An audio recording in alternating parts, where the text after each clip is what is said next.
In studio live, Janelle Noble, one of 6 candidates trying to run against Dave Brat. Janelle, you have no political experience that I can find. That's true. You're a mother of 3. What inspired you to get into this race? I am sick and tired of the same old people running for political office. And I think that if we want to actually fix the problems in Washington, we need to start electing people that aren't doctors, lawyers, college professors. We need people outside of that same circle and start hiring people that will actually are normal, everyday citizens that are just trying to do the right thing for the population of the district. So, Janelle, the first thing you have to do is win the Democratic primary, which I assume is going to be in the spring of 2018, right? I'm guessing. Right. Probably May or June. May or June. And there's 5 other candidates: Abigail Spanberger, Kim Gower, Helen Ali, Dan Ware, and Dave Brat's 2016 opponent, Eileen Bedell. Yes. So Eileen would be the favorite here. She's already been on the ballot. She ran a pretty good race, but Trump lost Virginia by a pretty big margin, right? I was the chairman. We got beat by 5%. Mm-hmm. Thanks for reminding me. Eileen Bedell, who carried the 7th district? I believe Donald Trump did. Yeah, but not by that much, because I know we didn't win Chesterfield. As soon as I saw Chesterfield come in that night at the Hilton, I texted Eric Trump and said we were going to lose, and that was like 8:30.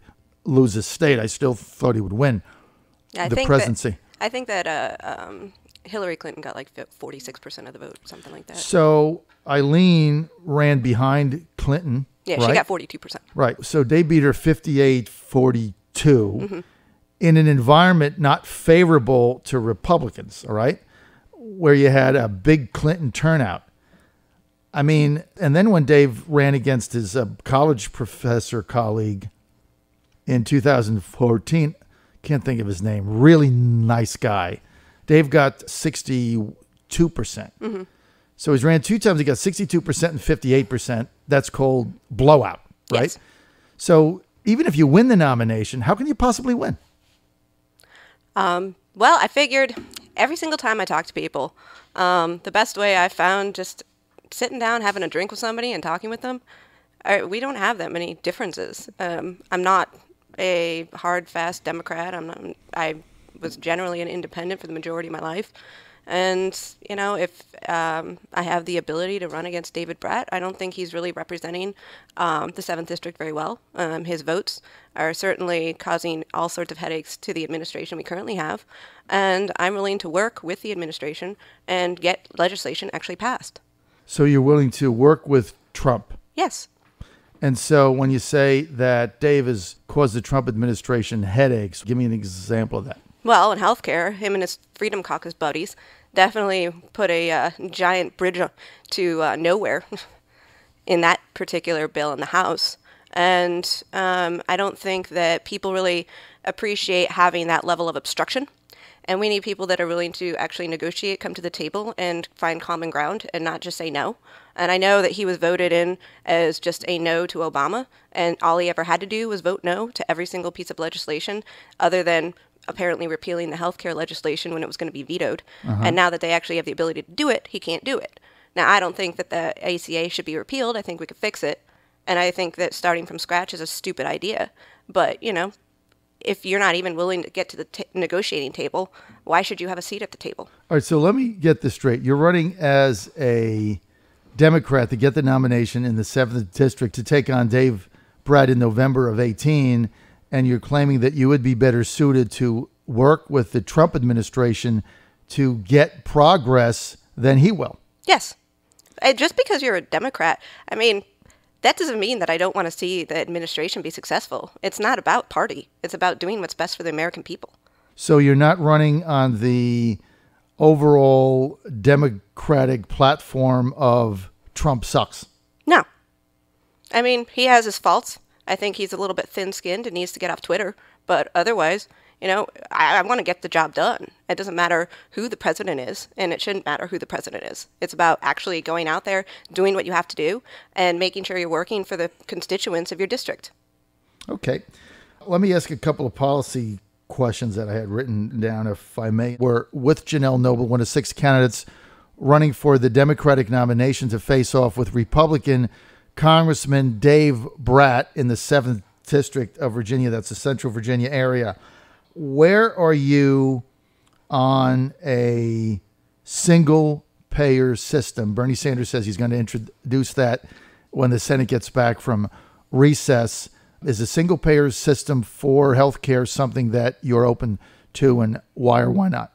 I am open to single payer. I personally believe that one of the biggest problems I have with the ACAC or the ACA Act is it's a big insurance giveaway. You know, all the insurance markets make money, but you know, to be able to just go to the hospital, go to a doctor, and not have to worry about how many bills am I going to get in the mail is just a relief for so many people in America. And, you know, we need to be able to negotiate costs better.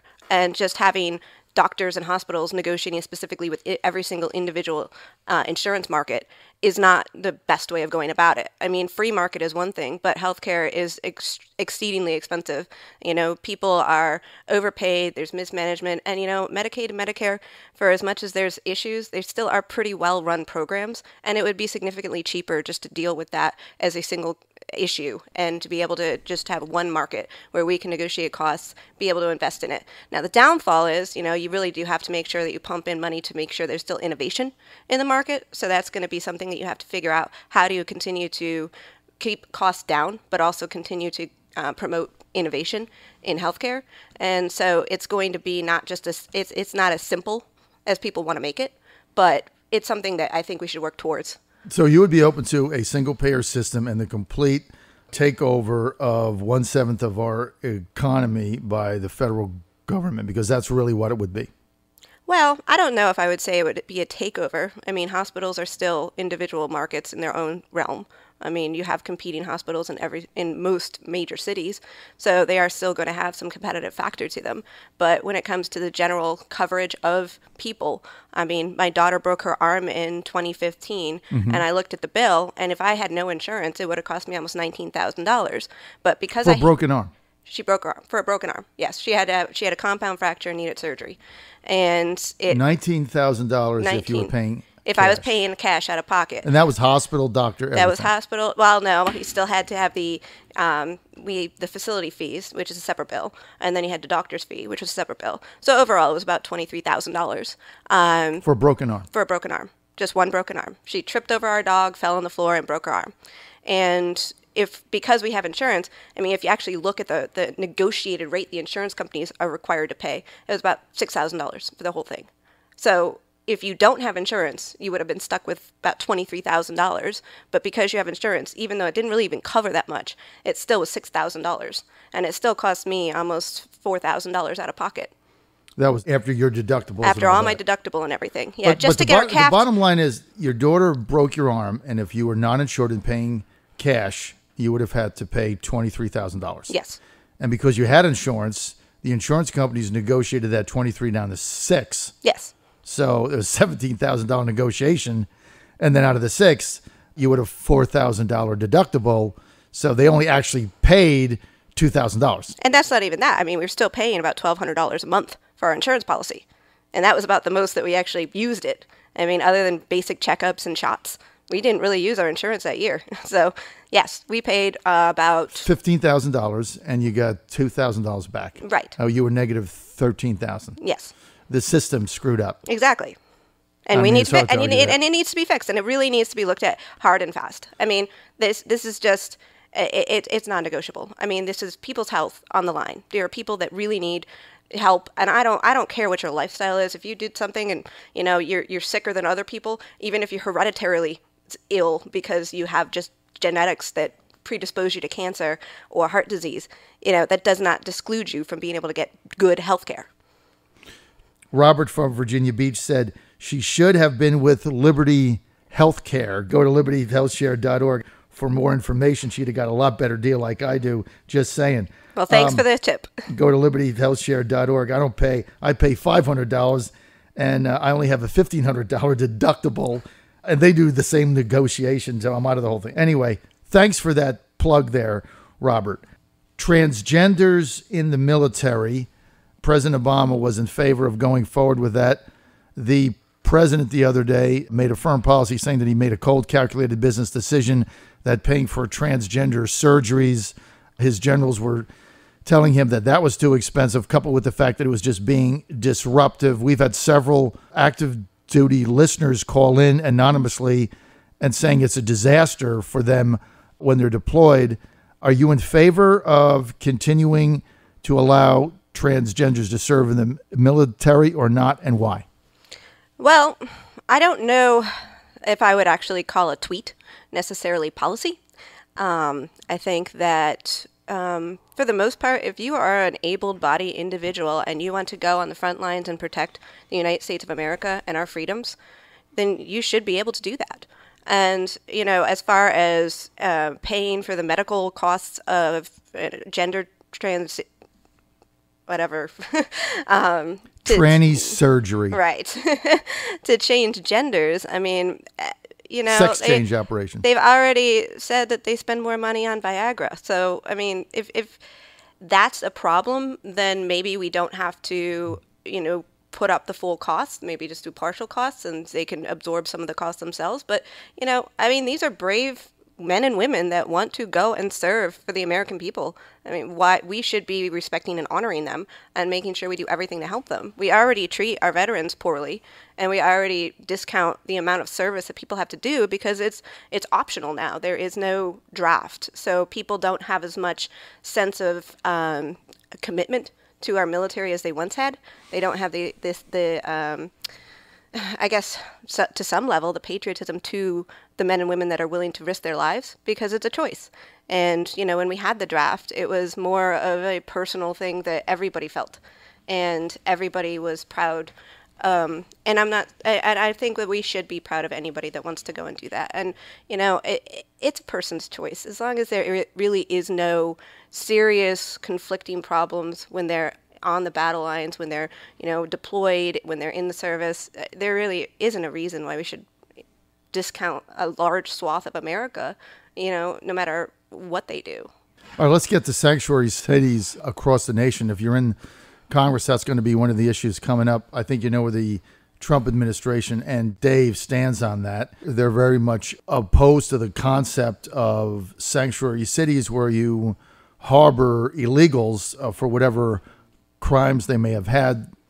And there's a movement in Congress right now to reduce funding, discretionary funding for sanctuary cities. How do you stand on that, Janelle, and why? That's a tough question because, you know, there's a lot of immigrants that have come here illegally. And there are many immigrants that had parents that came here illegally, the Dreamers, that President Obama made sure he tried to protect them because they didn't know anywhere else but here.